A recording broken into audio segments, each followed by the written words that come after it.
Hey, internet friends, this is Magic Brad on the Magic Brad Show in Synergy Cafe, and I've got a new friend that's just down 35W here from Minneapolis, living in Dallas, Texas, and his name is Angel, and the last name is Ribo. You there, Angel?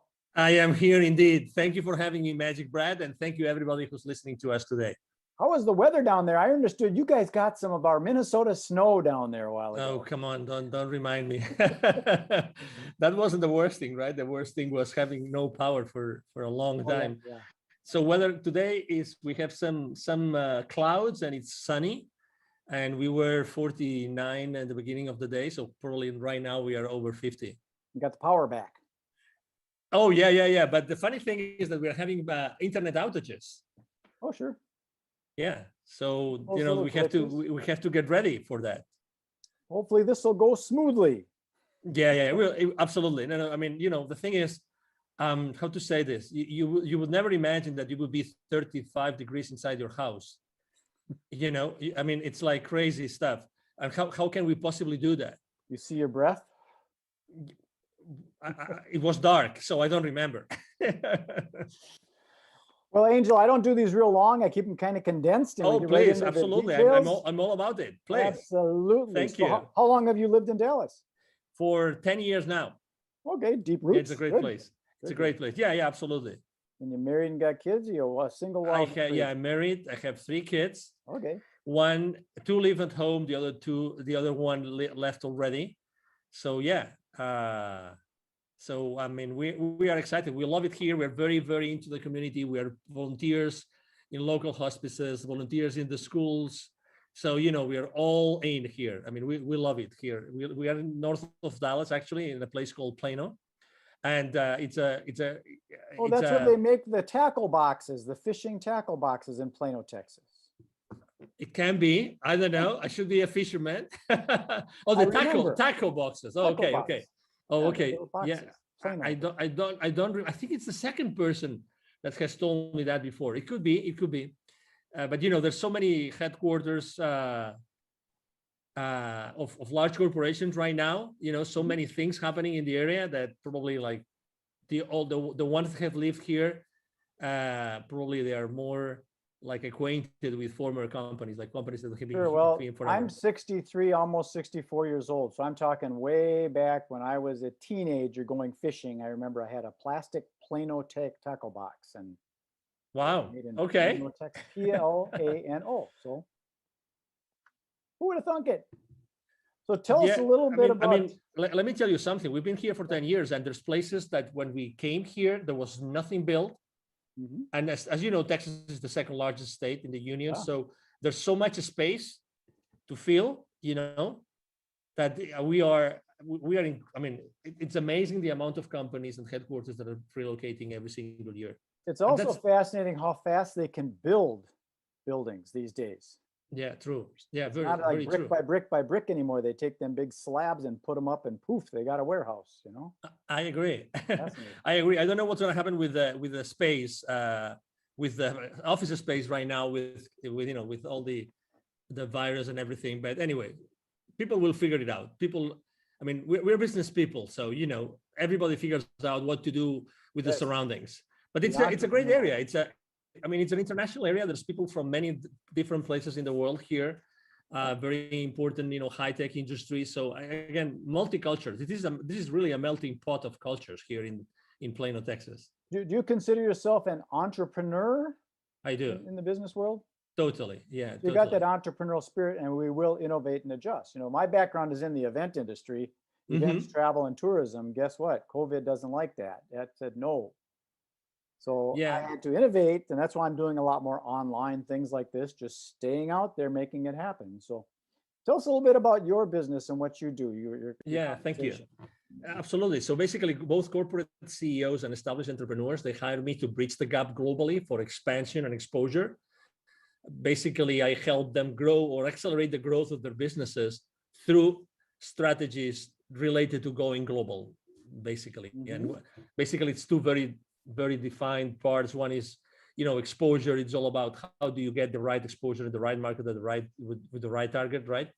Mm-hmm. And the other one is how to get, basically, it's more like business development. how to find the right clients or partners or partnerships or distributors or resellers. It depends on what service or product you're providing. So you work with a lot of different type of people, I'm sure. And Yes. Do you run into like the old school guys that want to do like radio and TV because that's what works, and they won't innovate into a different way? Well, I haven't had that conversation, but I definitely deal with old school guys. And I think that everybody is so sensitive already about online, that, I mean, I have been offered myself to have a show on a radio station.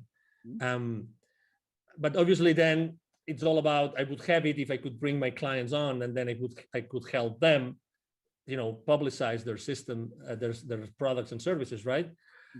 So it all depends. It all goes down to the audience that you are serving. But I think that right now, even the older schoolers are really, they know that they have to be online. And to that purpose, actually, I use LinkedIn extensively.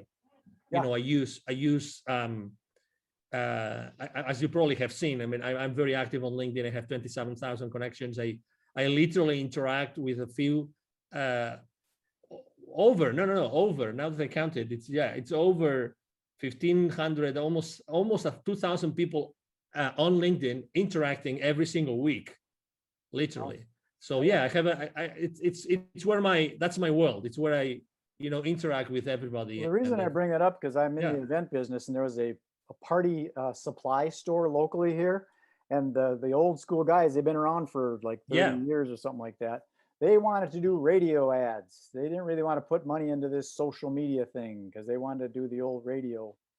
And you could take that money and you can really put it into a much better place online these days when you understand that kind of thing. Some don't. But it's a great way of thinking still, because so the question that I like, I'm not the person that asks, can we do this or can we do that? Like, close-ended questions. I'm more the kind of guy that asks my clients, my partners, I ask, how can we? Yeah. And I think that at the end of the day, the main reason why they wanted to be on radio shows or let's say the classic radio, is because of the human touch. And for instance, the other day I was having a conversation with an entrepreneur. He wanted me to help her launch a show online. And actually we ended up thinking of how do we make this show online as the old radio shows in which people they would never miss the show. They already knew at what time it was every single week. Right. And they wanted to be there, and they wanted to make phone calls to the show and actually ask them questions live, these kind of things, and then the radio shows were many different things, but number one, they were informative, but more importantly, they would accompany you, right? They would be your buddies. You know what I mean? If you felt kind of alone or you didn't know what to do, you would go to those programs because you like the host or co-hosts, right? And it's a place where you wanted to be heard and you were curious about the questions of others. So if you realize this, it's like, how do you keep the human connection alive, having an online interaction? That's the question I'm answering myself for my clients every single day. That's exactly what I do.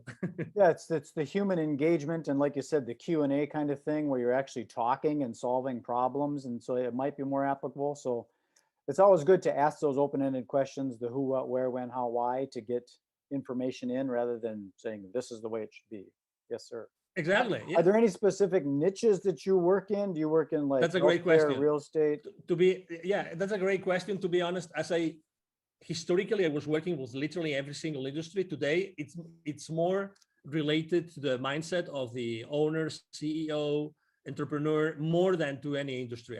I really don't think there's any industry I have not worked. To be honest. So you prefer to work with the owner operator rather than going through the red tape of the committee and the board and all that kind of stuff? No, that's a great question again. No, I don't mind, because I'm good. I'm good physically. Let's say I like to have the face-to-face, Yeah. So that's where I am really, I mean, if I may say, right, humbly speaking, good at. I'm good at being face-to-face with people, talking to people, listening to people, and understanding what they want so that I can provide them with what they need. So to your question, I really like when there's a structure already in place, because that makes things easier. But that's for corporations, right? But I work a lot with entrepreneurs. So, it's all about the mindset of the person you're working with rather than the kind of company, either size or industry, really. Sure. Yeah, because sometimes people are concerned about their competition. Yeah. And maybe there is no competition. You're just in your own lane. Depends on how fast you want to drive. But and that's one of the reasons why, for instance, last year here in the Dallas business arena, I was helping an accelerator with their entrepreneurs and startup owners. And we did a couple of webinars throughout the year, last year, about pivoting in times of crisis. And a lot of entrepreneurs, while pivoting, is like you are starting over your business, right? Somehow. So they were afraid of, oh, is there competition or there is no competition? I think that's the wrong question, very, very humbly speaking, okay? I think that's the wrong question. The thing is, I mean, do I really like what I'm going to do or to sell? Mm-hmm. Do I have the expertise? Is there an audience for this? And are they going to pay for it? If you're able to answer those 4 questions, then the competition really becomes irrelevant. Because if you're able to do yourself, you're able to do something better than the competition, if there's competition, then you're going to thrive. So the question is rather not if there's competition, is how can I differentiate myself? And again, I also believe that the same way I told you before that I don't pick like industries, or I don't pick company sizes, or profiles. I pick mindset. I think it's the exact same way. I think that even if you provide the same service as someone else, I think that you are going to be, there's still going to be an audience, because people will like you as opposed to someone else. You know what I mean? I agree. So let's say you and I, we both provide the same service. By nature, there's going to be people that naturally will be attracted to you, and others will be attracted to me, just because of who you are, even because of your physical appearance, the way you speak, your accent. I mean, there's so many variables. I mean, your experience in life, right? But there's so many things. I agree. So that's why I think that it all depends on how badly you want to do this, how really enthusiastic and passionate you are about providing a specific service or selling a specific product, rather than the competition. I'm very skeptical about cutting someone's wings because of the competition. Very skeptical. Yeah, I've never really understood the competition in business, because if you look at it, McDonald's and Burger King and Coca-Cola and Pepsi are still there, so nobody's won. There is no goal. There's no end goal like there is in a sports game, where there's a goal and a time that runs out. And there are more and more. It's funny that you mentioned this, because if you go to the central markets or to the Whole Foods markets and these places, you will see that there's probably like 4 or 5 more brands of cola, of cola, refreshment. Yes. There are already. And if you go, actually, I remember when I was still living in Latin America 11, 12 years ago, there was actually a very, very popular soda brand that was from Peru that was competing head to head with both Pepsi and Coca-Cola. And that was, again, 12 years ago, and they started 20 plus years I'm in ago. agreement with that. I think it's, if your mother and father competed, you wouldn't be here. Exactly. You got to work together. Which ends up, which eventually takes you to a place where, okay, so how can I collaborate as opposed to compete?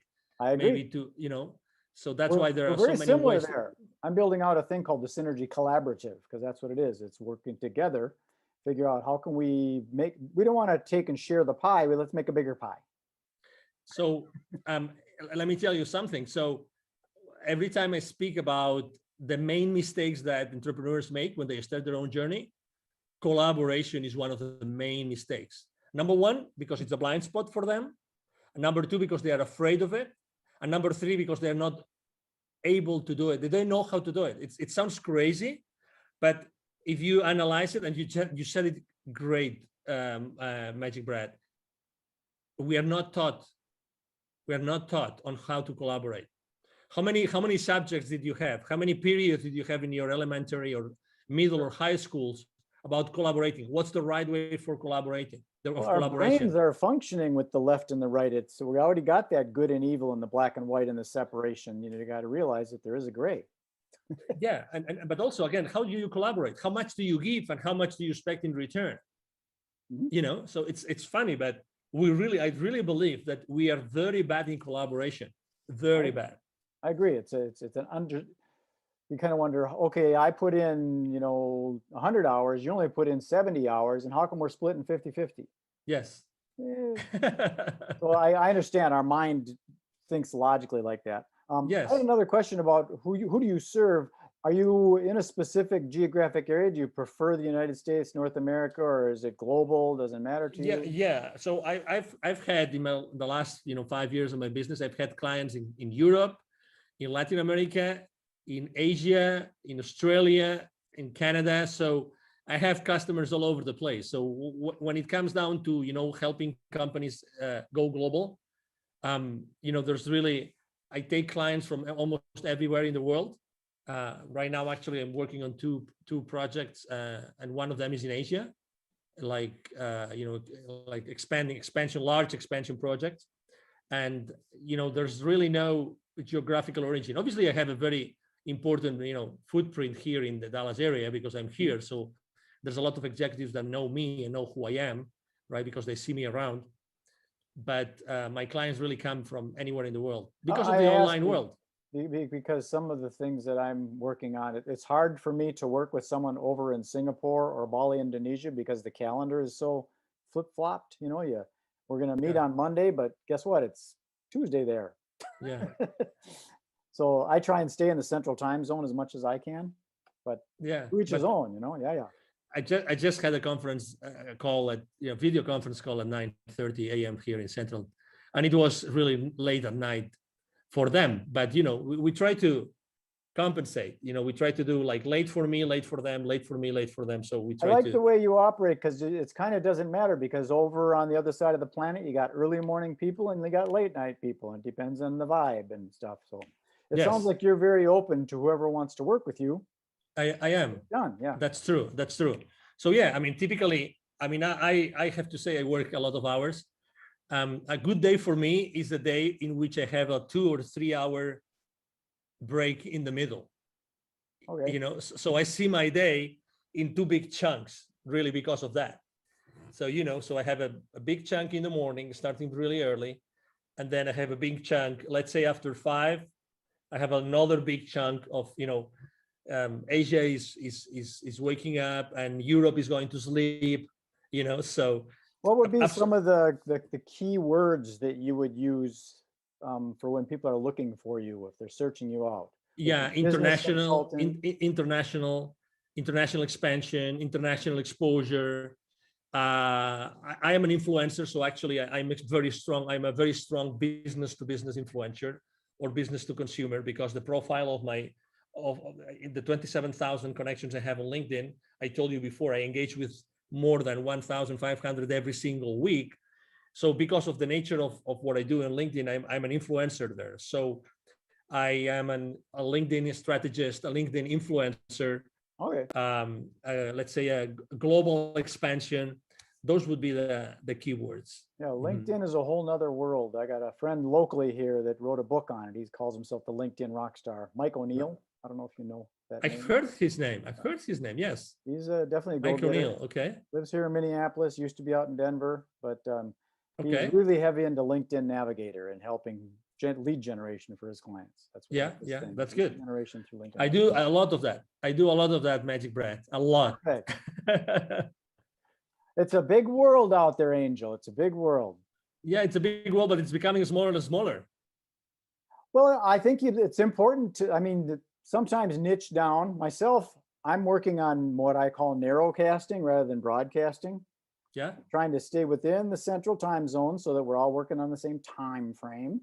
And in the event industry, so I'm specific to the event industry, ideally right here in the Twin Cities. So suppliers of events and people that plan events. So I'm pretty niche down, but inevitably you get into this, oh, that looks interesting, I should sell that software to real estate agents, and you get lost sometimes. Yeah. You gotta put the blinders on and stay focused. Yeah, I agree. I have a hard time with that. Yeah. So tell us, how do we get a hold of you if someone says, that sounds interesting, I want to expand my business globally? How do we get a hold of that angel guy? Thank you. Absolutely. So it's very easy. As I said before, I'm actually very active online. So it's going to be, if you Google my name, you will see all my social media outlets and posts every single day, every single day. Right here, Angel Ribo. Thank you. Yeah, that's my LinkedIn profile. Right Thank you. there. If it looks like that, that's where you go. Exactly. Thank you. So you can go to LinkedIn but the easiest way to reach out to me directly is through my email address. Every single day, I answer every single message. I have a team behind me. Otherwise, it wouldn't be possible. My email address is very simple. It's Angel, like my name, Angel from Heaven, right? ANGEL, and then at angelribo.com altogether. Angel Ribo, my last name is spelled like RIB as in boy O.com. Again, Angel at angelribo.com. That is easy. 4 letters, Ribo. Yeah, very easy. Very easy. Well, Angel, I'm going to sign this off and then beam it up to the you. universe and propagate it out to that Thank global you. international world. And we'll see if we can hook some fish. MagicBrad, it's been a pleasure to be here. Thank you for the opportunity to be, in front of your audience and to be able to have this conversation. I really liked it and enjoyed it. As you said, it's very natural. I think that it's people are really want to see or listen to authentic conversations with no hidden agendas nor anything, just being yourself and myself and being ourselves here, trying to inspire. And everybody listening to us, obviously, thank you very much for being with us today. I agree. I think a lot of the business gets closed on the golf course or, at the watering hole as opposed to in the seminar room. I agree. Okay, Angel, thank you very much. Be well. Thank you. You have a good day.